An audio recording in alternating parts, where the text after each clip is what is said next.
Hey, horror fans! Once again, it is me, the Horror Miser Mining G. It's time to review the latest possession horror film. It is called The Pope's Exorcist. Yes! Ha ha ha!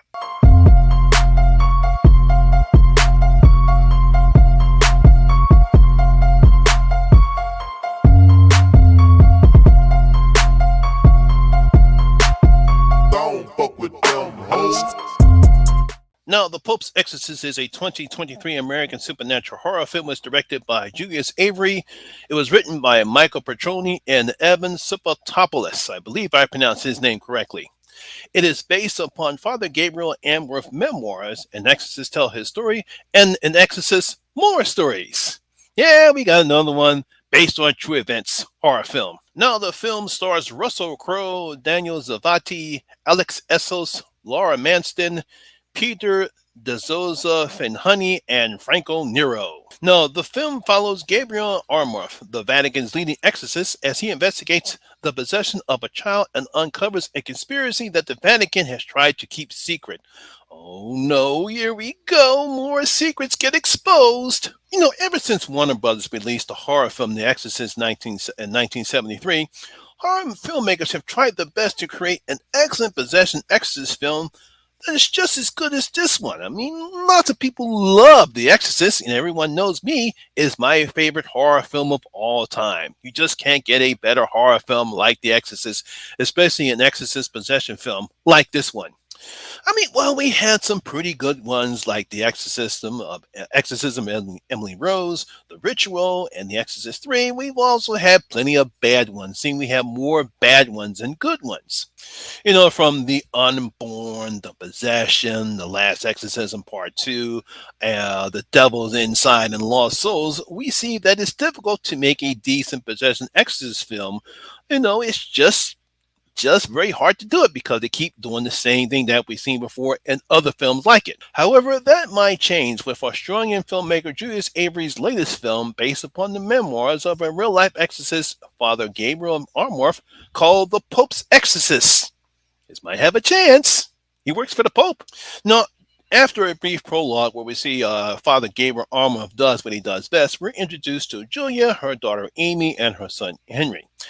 They have relocated from America to Spain to restore and sell an old abbey that was left by her deceased husband, who died in an accident a year ago. Aww. Now, of course, it doesn't take long before Henry is possessed, and after one failed attempt by Father Iscabel, the church sends Amworth to exorcise the demon and save Henry. All right, go on ahead, Father.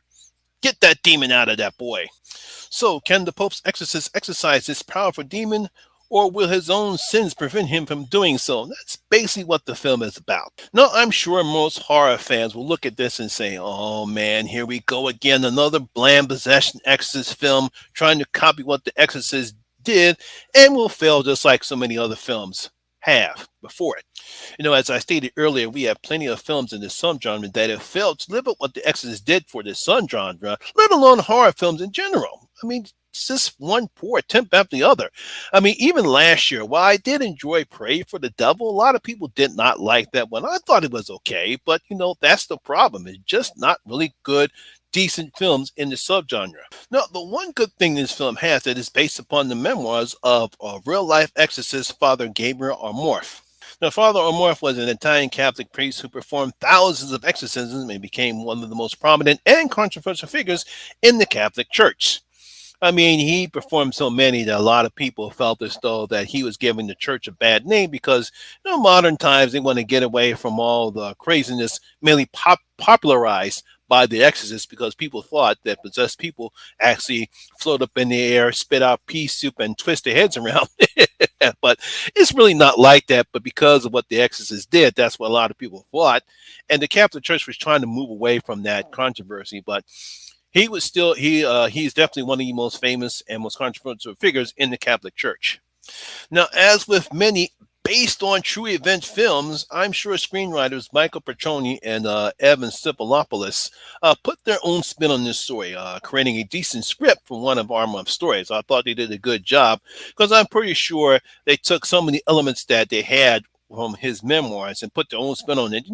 Obviously, this we do in most of these based on true events. You kind of take some of what the story was parts was true, but then you create some other stuff for a dramatic effect. But I got to give credit; they actually did a decent job in this film here, as far as the script is concerned. Now, Australian film director Julius Avery, who gave us the wonderful horror film Overlord, does a good job in giving this film the right type of atmosphere you need for a movie like this. I mean, he definitely takes advantage of the old abbey that Julia and her family have come to restore. I mean, it's dark, it's huge, it's a bit creepy looking at times, but you also feel that it's hiding a dark and evil secret. There's something emanating from it that just gives you the creeps. And I thought he and the cinematographer did a good job in exploring that for a film like this.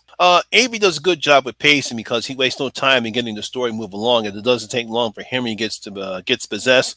Also, we also get to see how a morph works and how his old school style is clashing with some of the members of what we call the modern church. There's a good back and forth between him and a cardinal, a younger cardinal, who obviously wants to move away from some of the old school priest. And we get to see that little back and forth. I thought Avery did a good job of explaining that and also keeping the story with Henry getting him possessed. I thought he did a good job with the pacing of the film.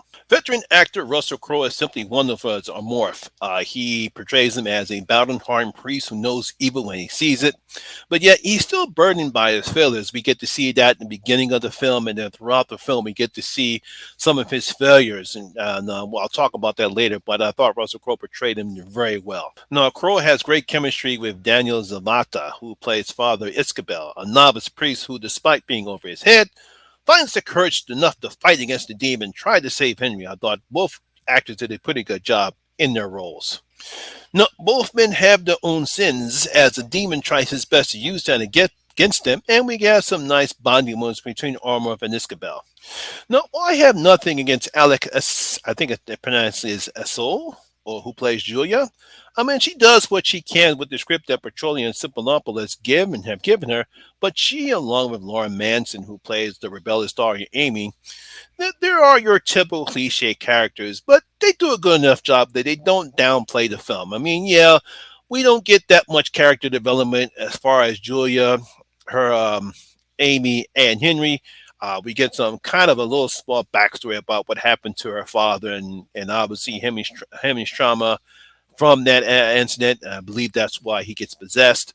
But they're just there just to be there. I mean, they're typical cliche characters you see before, but because of the decent acting all three actors portrayed, they're good enough. They don't downplay the film. Now, I thought Ralph Anderson, whom we know no better from his role in the A24 film The Witch, was wonderful in wasting the demon. I mean, he had some great one-liners, really sounding evil. It was quite frightening at times as well. So you really got to give Ralph credit for how he voiced the demon. Now, the effects, particularly during the third act, they were kind of a hit or miss.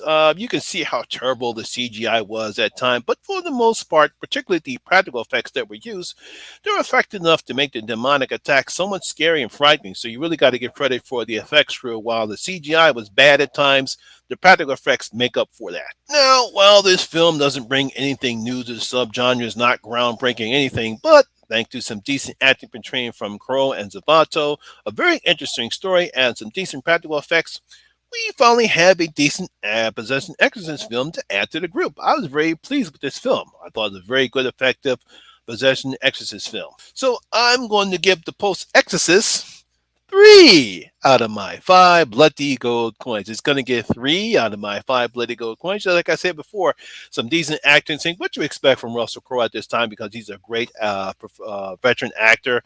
I thought Zavato was pretty good as Isabel. And like I said, the family, they were cliche characters, but I thought they did very well enough. I like the story that we play out as far as the reason why the boy is possessed and what the ulterior motive was for the demon. So I thought it was a decent film. So there you have it, horror fans. That's my video and review for today. Hope you did enjoy it. And if you did, please give it a thumbs up, like, and share, because it does help out with that YouTube algorithm. Have you seen The Pope's Exorcist? Please tell me what you thought about the film in the comment section below. Also, if you're new here, please hit that subscriber button. Ring that notification bell. That way we notify anytime when I put a new video such as this one. Once again, my name is Lamont Smith, better known as the Horror Miser Monty G, and always remember that horror rules. And I see you in my next video. Y'all guys stay safe out there.